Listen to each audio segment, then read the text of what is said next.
In today's Fix It Friday, I'm going to help you get better mobility for your feet, for your ankles, for your calves, and everything that's connected to it, which is the rest of your body. The props you're going to need today is honestly like whatever you have. So if you have a pair of therapy balls in the tote, awesome. If you have a tennis ball in a sock, that will also work. Hey there, Michelle. If you have a weird shaped foam roller, that'll work. If you have a foam roller, that'll work. If you have a half foam roller, it's all going to work. Okay? I want to keep this as simple as possible so that you can have happier calves without worrying about the rest of it. So take your therapy balls, and if you're using the therapy balls, you're going to want a block or something to prop them up. And here's what I see happens most of all. When people are rolling their calves or trying to mobilize their calves, and maybe you've done this too, right? You put your leg on it, cross the other one on top, and then hover yourself up, and then you're like, oh my God, it's so painful and it's so much work, right? We've all been there, we've all done it. So instead of that, there's a better way to help mobilize your calves that's less work and is actually more effective. Yeah, I'm getting some hearts there, so you guys are like, yep, been there, done that. So instead of all that extra work, all you're going to do is put the balls on top of a block or an object just a little bit higher so you can get some pressure. You're going to sit back, you're going to cross the other foot on top, and instead of rolling back and forth, I want you to rock your leg from side to side. Now, if your calf or your Achilles or anything is screaming already, you don't have to layer it up like that. You can do just one at a time. So the difference here is instead of rolling the length of the calf, we're actually helping to create more fluidity, more hydration, and more mobility from the calf itself as you're moving. And you can do this at a couple different heights. So you can get a little bit lower down into the Achilles and create, again, this rocking action. And when you find a spot where you're like, oh yeah, that's the spot, then see if you can point and flex your ankle while you apply the pressure there.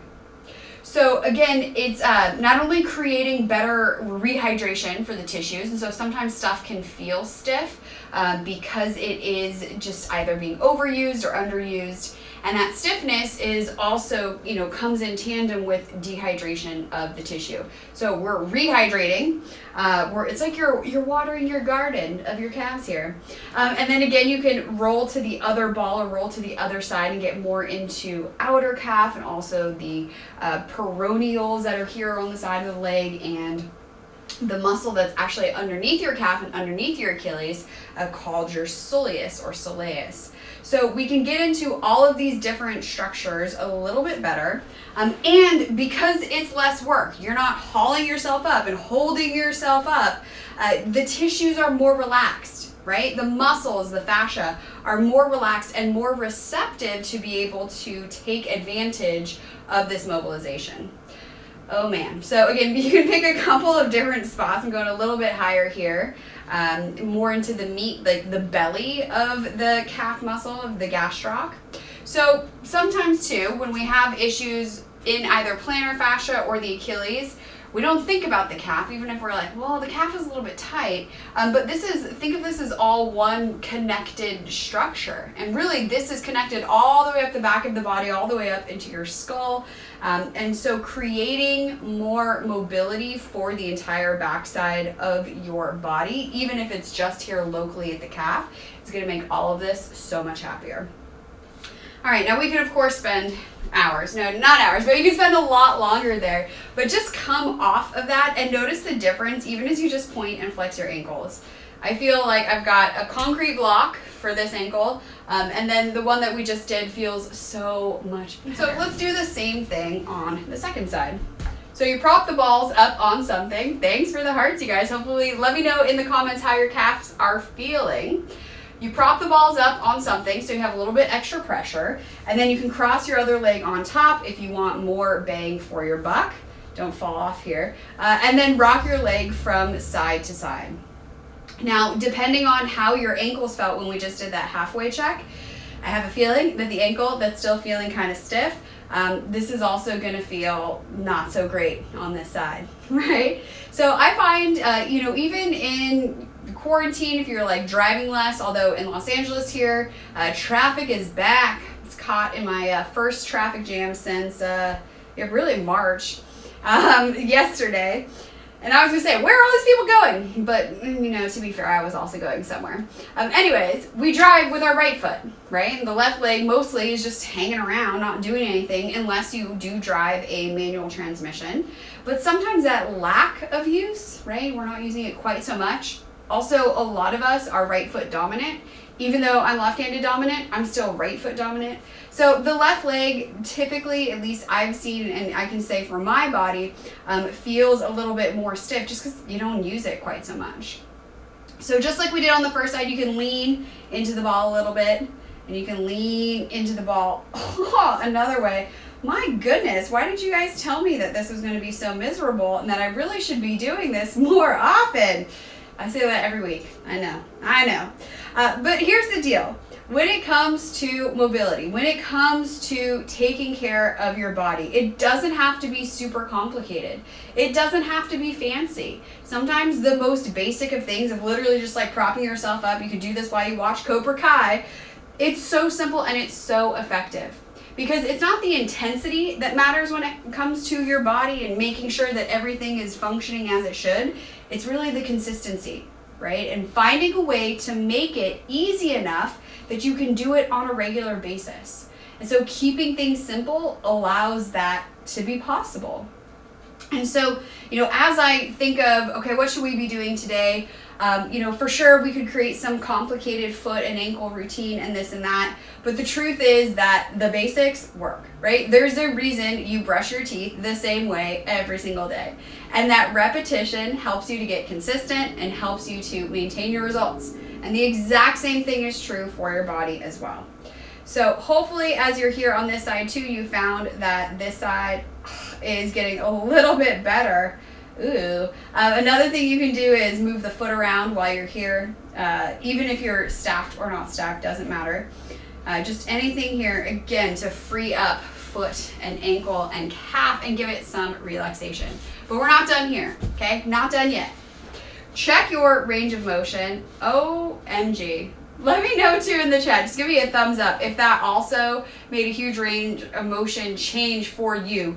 This foot literally felt like there was a concrete block and now it's not, right? So if we have a tight Achilles or a tight ankle, is it the front, is it the back, is it side? It's probably all of it combined, which is why, again, a little bit every day makes a big difference. Let's keep that difference working in our favor and use the range of motion to do some activation. All right, so you're gonna come up onto your knees. Again, pad this knee up if you need.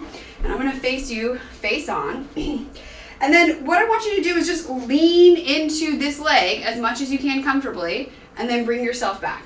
So I'm using this leg to drive the movement. Knees are going right over my toes, or excuse me, knee is going right over my toe.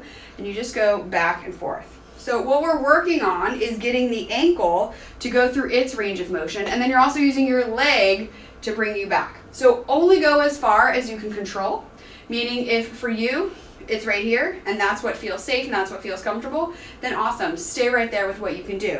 Because no matter how far you go, what we're doing is having a conversation with your brain to your calf that we just rolled out, that hey calf, you can go all the way here, get that long stretch, and then also contract to bring yourself back, and you're not gonna get hurt, right? Your brain is having this conversation with your calf. We can go into that position and we can come out of it and it's totally safe and totally fine. Then I probably shouldn't be so grouchy and angry all the rest of the time. It also helps if you do have any stiffness or inflammation here in the joint to, again, get movement, because more movement is going to allow for more movement. All right, second position of the foot is out to the side, sort of like a Captain Morgan, just a little bit here. And then same thing, let the foot stay planted while the knees go out over the toes. Heel stays down. So this is also going to help for your squat range of motion as well. So if you've been working on your squats and ankles are kind of stiff for you, this will help too.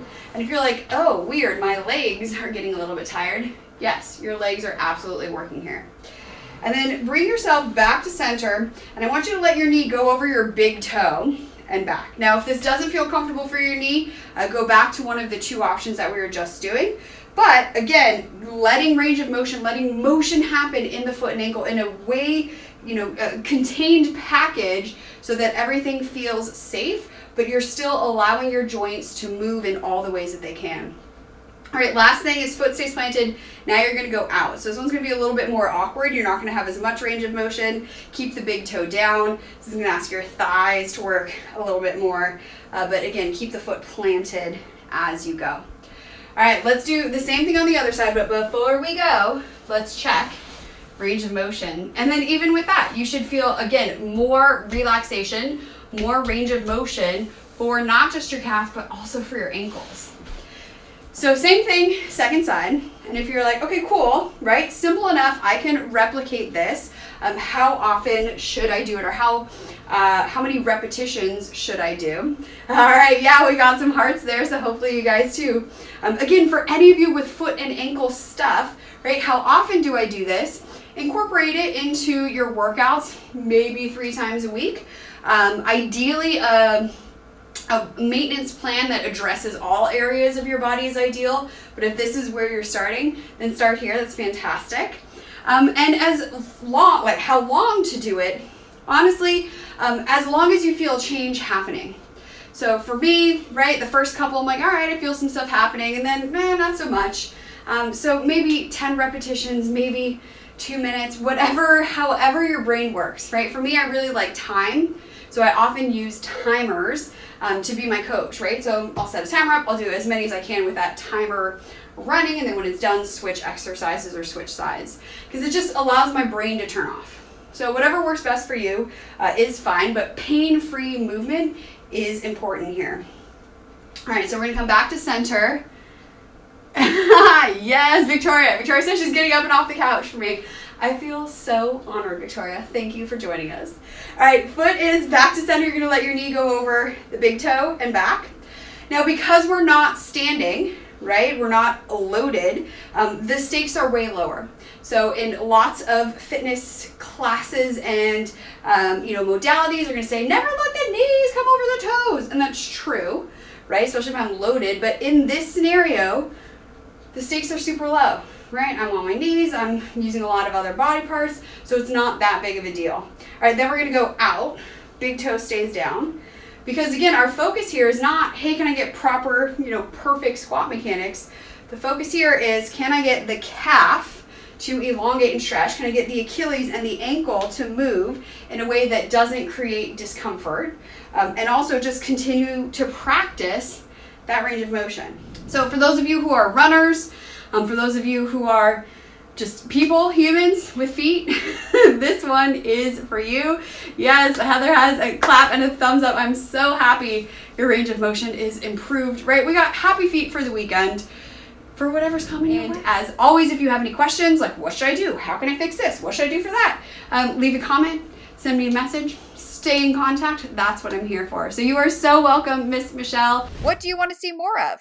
Comment below and let me know. Also, make sure you give this video a thumbs up so that more people can find it, and definitely make sure that you hit that subscribe button so that you'll get notified every time I put out a new video.